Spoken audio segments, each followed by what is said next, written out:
Cheers, everyone. Welcome back to Terry and Ike's Fantasy Football and Beer Lounge. I am Ike Eisenzimmer, and this is Terry Martin. Good to see you again, and cheers.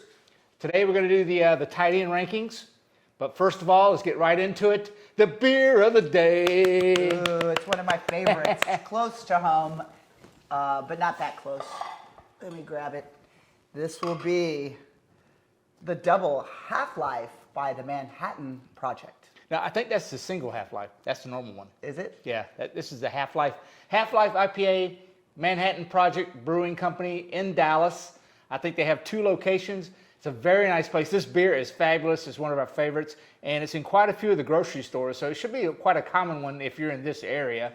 But otherwise, look out for it. It's delicious beer. The tap room and brewery is very nice. It's a little on the pricey side, but it's well worth it. Another thing is we haven't tried it. They have a Hefeweizen that is supposed to be really, really excellent as well. Anyways, cheers. Cheers. Terry, you do the honors. I must correct something that I made a mistake last week. The beer of the day at the quarterback rankings was the Citrus. Yeah, it was the Citrus IPA from Community. I mistakenly said Community is in Austin. It's not. It's actually in Dallas. So I apologize if you drove 3 hours down to Dallas and it wasn't there. But Down to Austin. Yeah, but just read the disclaimers at the bottom of this. No. Look, I took all the beer. I didn't give Ike any. Well, you know what you have to do now is go get the other one. I think I'll do that. Yeah, so while Terry's getting me a beer, we film these in the morning. So usually the beer of the day, we do like half of one. But today, maybe we'll do something special and drink a whole one to start the day off right. That way we'll feel a lot better when we go play golf later on. Yep.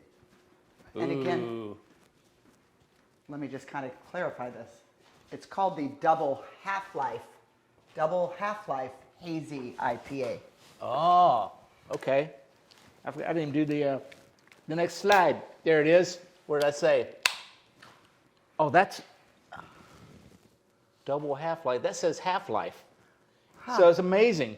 Okay, so we have the double Half-Life here by mistake, but they're both really good. This is 8% alcohol content.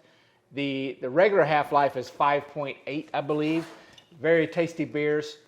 And so this is good that we'll start off our day with a double shot. So we only need 1 instead of 2. Right on.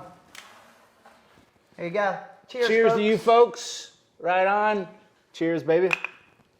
And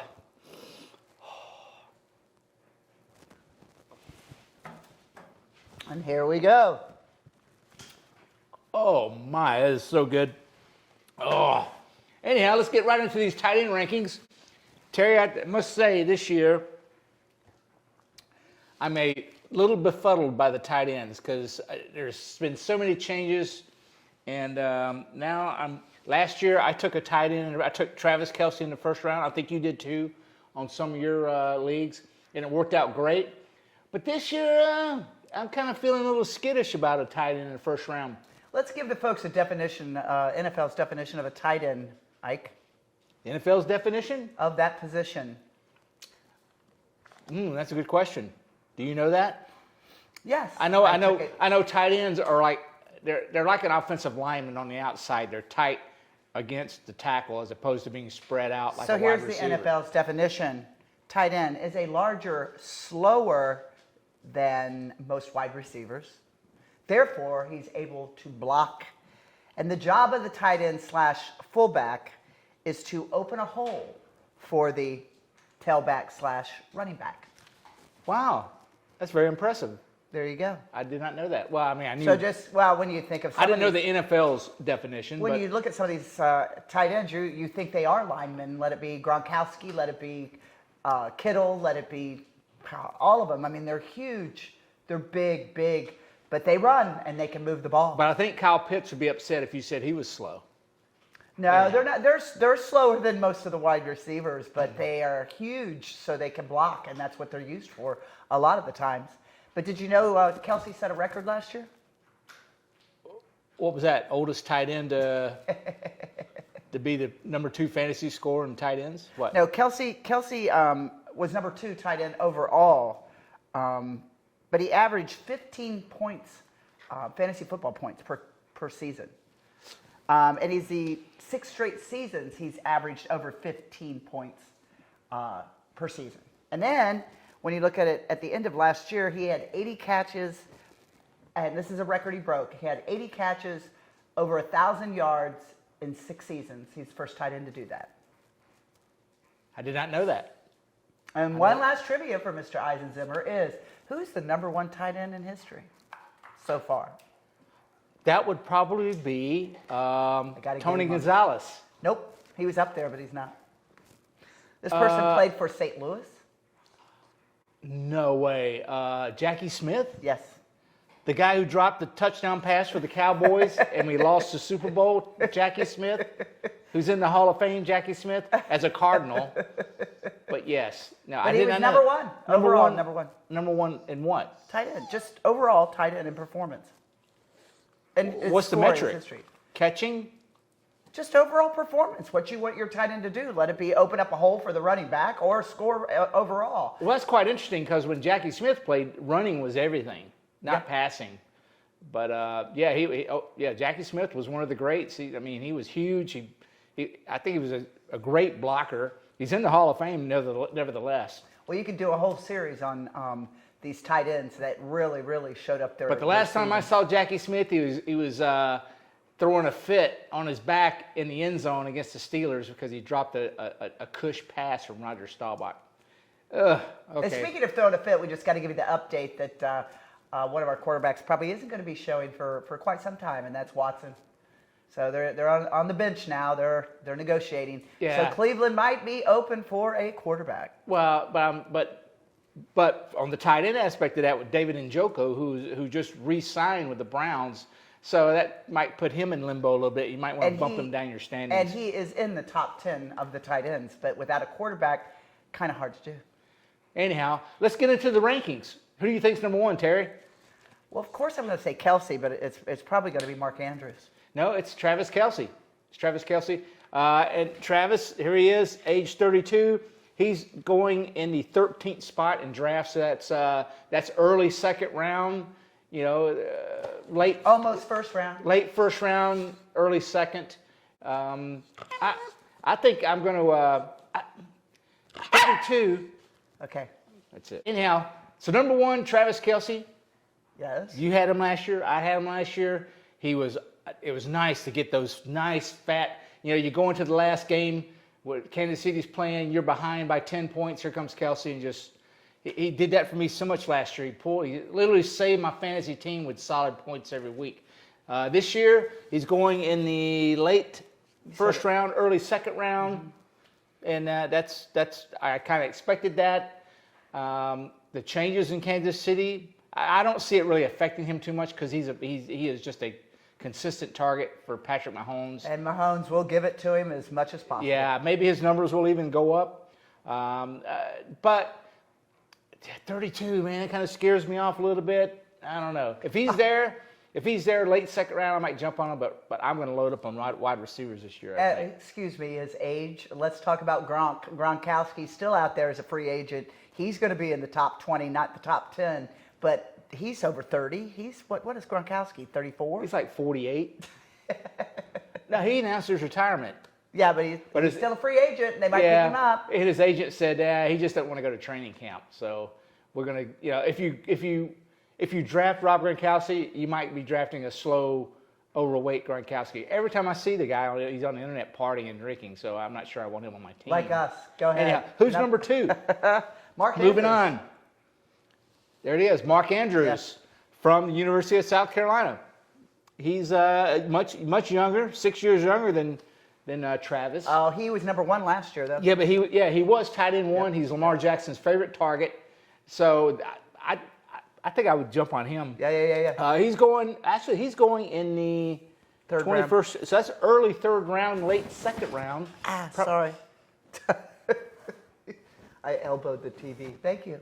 Go ahead. And you have a video blog. I guess do I need to check the set now? It looks good. I can see it over here. Oh, go on. It's all about professionalism. Okay, go for it. Number 3.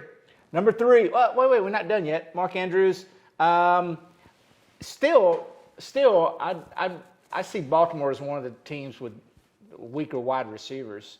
So I still think he's still going to get fed the ball a lot since Lamar Jackson can trust him a lot. So I'm kind of going to lead toward Andrews. If he's there in the 3rd round, I'll take him. I just don't. We'll see. I hope. Let's hope. We'll see.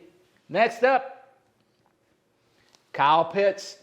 Kyle Pitts was, he had a monster rookie year. This guy is fast. He's kind of like a tall wide receiver. He's very fast. Matt Ryan hooked up with him quite a bit. The only thing that's what I was just getting ready to say. He had a lot of receptions, a lot of yards, very little touchdowns. I don't think he had 2 or 3. So I kind of see that going up. He's going. But he has a new quarterback, honey. I know. Marcus. It's either Marcus Mariota or the other guy. And we don't even know who his quarterback is, so he might get, Temper your expectations. But yeah, he's a great athlete. But I've heard this before. O.J. Howard and, the last few years there's been young guys that just haven't panned out. I think no doubt. I think, Kyle Pitts was one of the, I think, 3 tight ends that were in my top 25 all players last year. Kyle Pitts was there. Yeah. Now he had 1,000 yards receiving.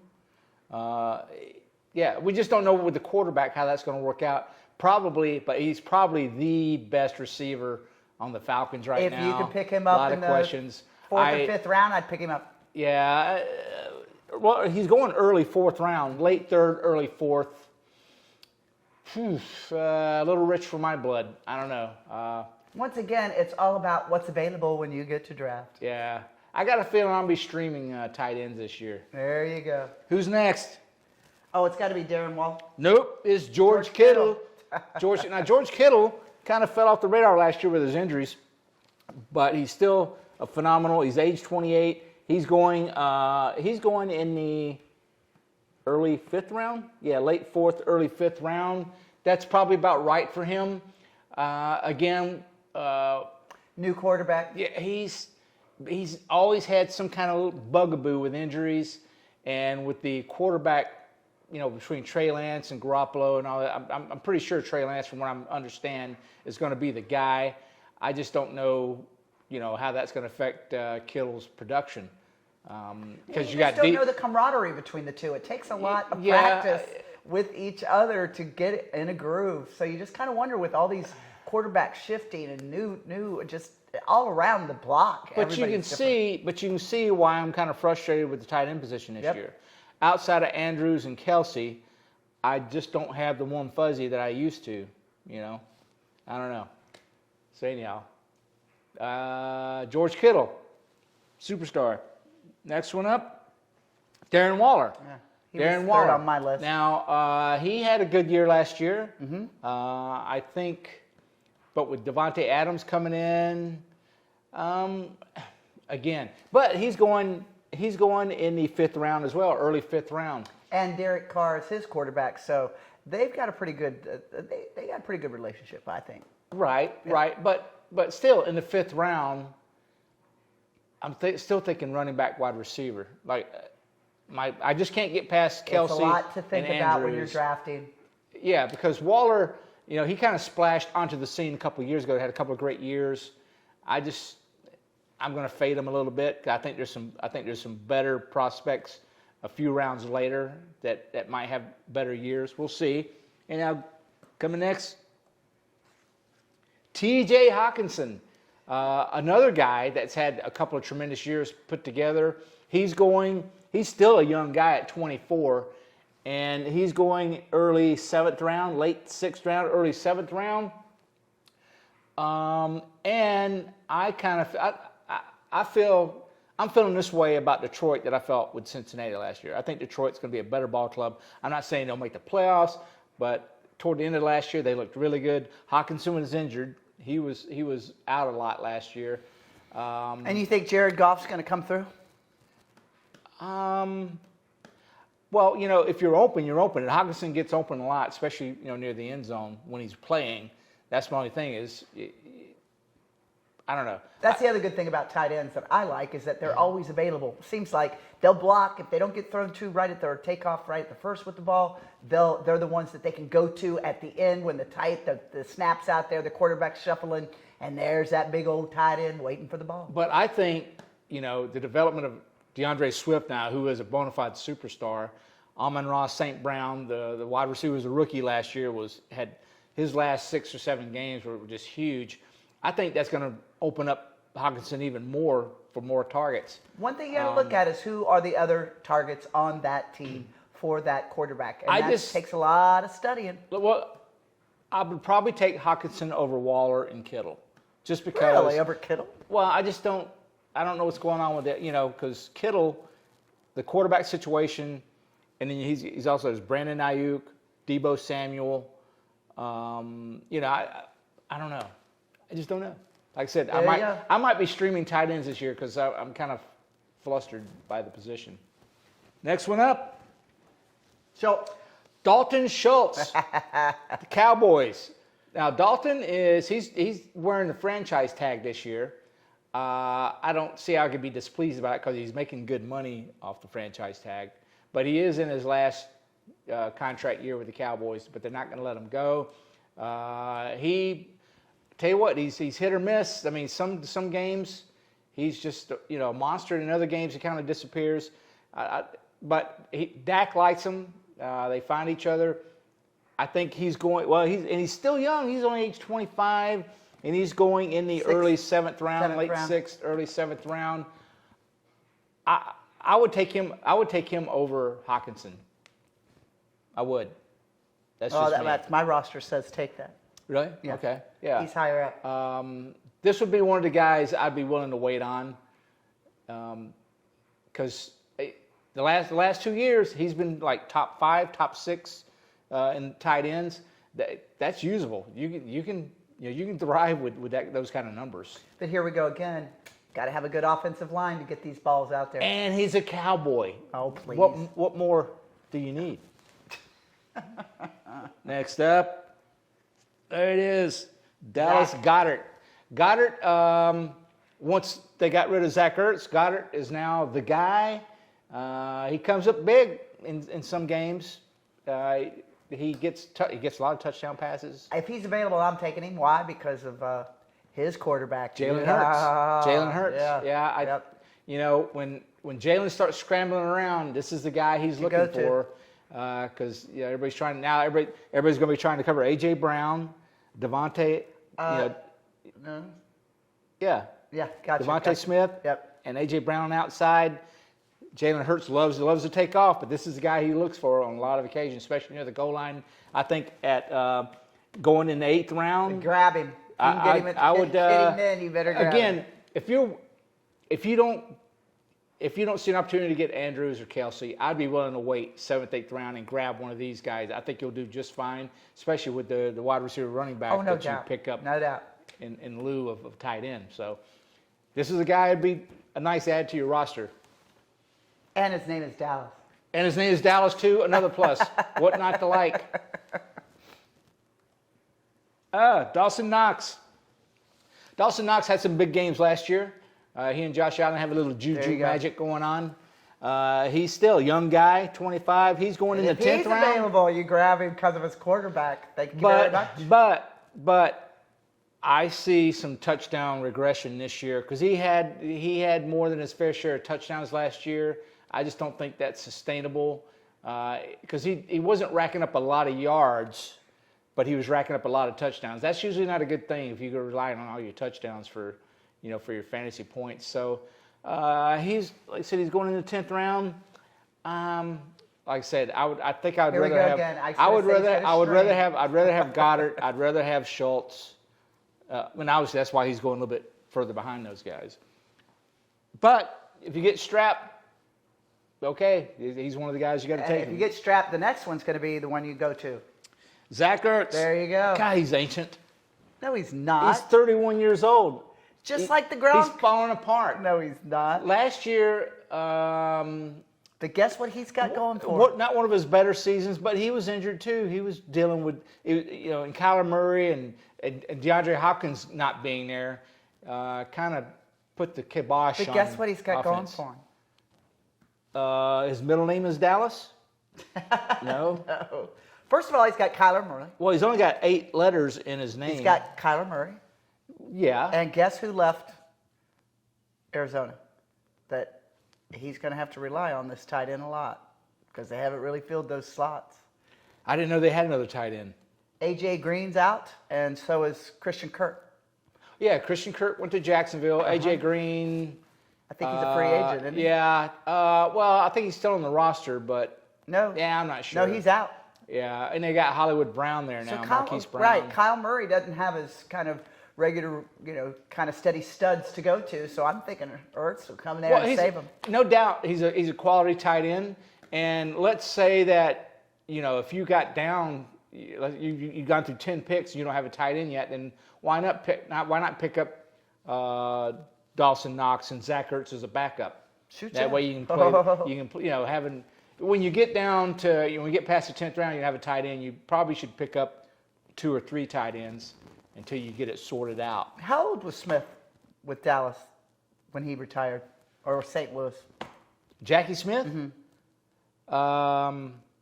He Was he in his early 30s or late 30s? I think he was in his late 30s. He There might you have go. been Kinda gives you approaching 40. It kind of gives you an idea.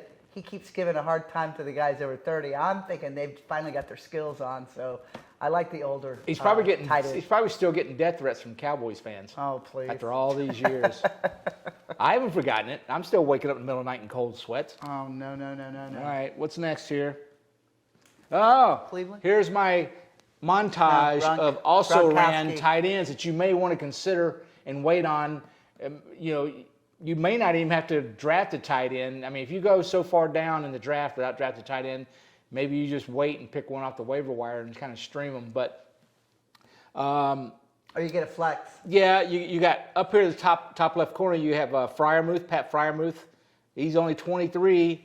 He's going in the 11th round. Yeah, nobody's talking about Gesicki. He's in Miami now. Yeah, but Fryermuth, I think he kind of disappointed a little bit last year, but I don't think it's going to get any better because you got Kenny Pickett and Mason Rudolph. Just not feeling too comfy there in Pittsburgh with the tight end situation. Do you have Denver up there? Nope. No, I don't have Denver. We can talk about that too. I mean, there is His name Albert Nujo. It's a crazy name. It's like Agabagabudaba. Njoku. Yeah. Njoku. Yeah, he's a rookie. No, not Njoku. It's Russell Wilson though as his quarterback. I know that, but this. Oh, this guy yeah, here. Okwibunum. Oh, David Njoku is Cleveland. Gotcha. Yeah, Albert Okwibunum. Anyhow, he's a rookie, and I guess he's in the top 10 here. I But guess he's they were also, so impressed. They were so impressed with him. They let Noah Fant walk away to Seattle. He was part of the Russell Wilson trade. Drew Lock. Right, Noah Fant is still up there in the top 15. And Noah Fant a couple years ago, Noah Fant had a really hot good as year. Smoking. But they lost Fant, Lock, and then they got Russell Wilson some draft picks. Yeah, I think Denver's got some sneaky plays. Hunter Henry, who used to be a monster in San Diego. On my list.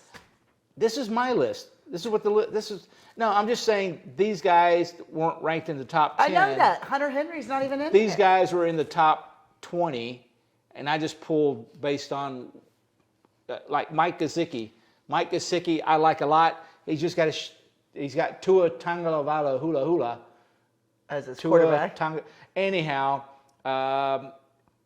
before Tua arrived, we had Ryan Fitzpatrick. Gesicki had great years, but with Tua, he disappointed us. I had him last year. Terry had him last year. Trade him. And he had a couple of great games, but he just wasn't getting targeted enough. He wasn't getting enough looks in TDs. So maybe a bounce back year. I can't see it being any worse for Mike. But he is a good tight end, just not being used properly. I've been reading a lot about Cole Kmet for the Chicago Bears. He's only 23. He's going in the 13th round. Now, Cole, he played with Justin Fields as a quarterback all last year. Had really nice reception and yardage numbers. I think he had about over 900 yards receiving. I don't know how many catches he had. Now, But he had no touchdowns. He had no touchdowns, so I think that's got to improve. That's got to, Well, as long as he's getting his hands on the ball, the touchdown will come. Yeah, and he played at Notre Dame. You got to like people who come out of Notre Dame, but he was, he's a star on the rise. I think if you grabbed him maybe late, and maybe grabbed Gesicki, Gronkowski. They said he's retired. There's Gronk right here. They Tom said he Brady's retired. begging him to come back. Well, most of our draft, the pterodactyl competition league, we're probably not going to draft until late August, early September. So if news out of training camp is that Gronk doesn't go to training camp, but he comes in as a free agent in the middle of the year or toward the beginning of the season. Temper your expectations, but it could be a cheap grab for a great tight end. I'm just saying. So keep an eye. Just depends on who picks him up. Yeah, if he goes to another team, I'm completely off. But if he goes back to Tampa, if he goes back to Tampa and Tom Brady, I might grab him as my Yep. last draft pick and just stash and see what happens and live with one of the others for now. But like I said, every time I see Gronk, every time I see him on the internet, he's partying. He's got the drinks going on. God, he's got a he's life. looking kind of thick, looking kind of chunky. I don't know. You just can't keep doing that way and not expect some sort of injury or setback or just be too slow. And then I have one more that nobody mentioned. What about Tyler Higbee? Tyler Higbee. I can't even tell you what he's on the Seahawks, isn't he? Or is he with the Rams? With Stamper, Matt. Yeah, the Rams. There you go. Yeah. Well, I don't know. He's not on my radar. He's in my top 16. Okay. And then the other one was the one I was trying to pronounce, David Njoku with Cleveland. Yeah, but Njoku for the most part has been a disappointment. This is probably his 5th year, I think. I've drafted him a couple times and just never panned out. So I'm not even looking at him. I'm really not looking at many Cleveland receivers, to tell you the truth. There you have it. And so I just wonder if Baker Mayfield is going to be the quarterback again now that Deshaun Watson is not going to play. Like we told you, you heard it here first. Yeah. Go back. He shouldn't be able to go play. back and watch it. We said he wasn't going to play. There's no way the NFL is going to let him play. Houston wouldn't have let him go. He's a great quarterback, but he's obviously a dumb person. So if you're let's say you're in a 12 or 14 team league, right? We normally do 10s. We have one 12. No, we're doing 12. We're doing 12? Yes. Your league is going to be 12? Especially for the competition. You're going to sign up for husband and wife to beat these jack-o'-lanterns. Yeah, as we said before, Terry is going to she's going to create a league, and it's going to be, beat the pterodactyl and win some prizes. And she is going to, we'll have a link to it. We'll have a link below. So instead of the Desperate Housewives of Mineral Wells, we'll call it the desperate NFL wives that want to beat their husband. You can't make it an all-female league. No. Really? That defeats the whole purpose. No. We want to make it husband-wife against each other on the same league. So we'll have 6 couples who, right now, we've got one league completely full. I'm going to have a team in there, too? Yeah. Well, I'm going to win it. So you can go ahead and pay me what you're going to owe me. No. But let's talk draft strategy, though. So if you're in a 12-team league like we're going to be in, PPR, 12-team leagues, I always say you better go running back. That's just the cardinal rule. But hear me out. Cardinal rule is running back, wide receiver, running back, wide receiver. But if you grab a Travis Kelce or Mark Andrews in the first couple of rounds, you're this much further apart than everybody else when it comes to the tight end position. So maybe going running back, tight end would be the way to go. Because wide receivers, there's a lot more wide receivers than running backs. And there's a lot more wide receivers than tight ends. Yeah, or the strategy you did last year, going tight end Josh Allen, worked out really nice. Mm-hmm. But you got way lucky at running back. I don't think you're going to get that lucky this year. So just watch. Yeah, we'll see. We'll see. But once that league gets set up, we'll have the link at the bottom here. Let me have some beer. This beer is really good. So the other thing is to look forward to is we're going to get and my own IQ test. Remember that we told you last time that the Wonderlic is the IQ test that they give all NFL players for their IQ, just and to be able to analyze their their skills on being able to read that line or call that play or see what's going on. Just never knew that in my own history of football, and neither did Ike. So Well, we're now- going to set it up next time, and we're going to do the test, and then we're going to come back and score and compare to. Yeah, now that we know that NFL uses Wonderlic for their IQ test, I would like to see how I stack up with some of the NFL players. You know, maybe they'll make me a kicker or something. There you go. So we'll see how well we score. Until then, have I'm a great Ike, day. and this is Terry. We'll see you next time here at the Fantasy Football and Beer Lounge. And we'll be brewing beer next time. That's right. Look for our beer episode. We're going to be brewing next week, as a matter of fact. Cheers. Bye.